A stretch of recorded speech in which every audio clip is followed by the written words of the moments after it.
இன்னைக்கு காலையில நானும் அம்மாவும் கோயிலுக்கு போயிட்டு வரும்போது, கோல்டன் கேட் ஸ்கூல் பக்கத்துல ஒரு கிரேடன் டாக் வந்து ரோட்ல ரொம்ப உடம்பெல்லாம் சிக்காயி, அ பக்கவாதம் வந்த மாரி, காதெல்லாம் இன்ஃபெக்ஷன் ஆயி, ஒரு காதே கட்டான மாரி இருக்கு.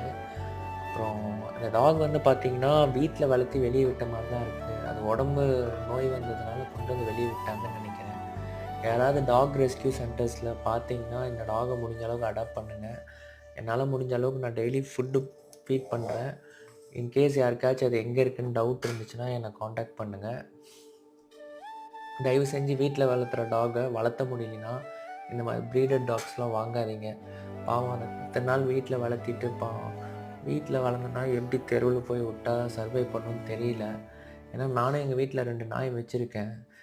முடியுதோ முடியலையோ அதுக்கு முடிஞ்ச அளவுக்கு நம்மளால முடிஞ்ச சாப்பாட போட்டு வீட்டுக்கு வெளிய கட்டி போட்டா கூட போதும். இந்த மாரி தெருவுல விட்டு அத கஷ்டப்படுத்தாதீங்க தயவு செஞ்சு.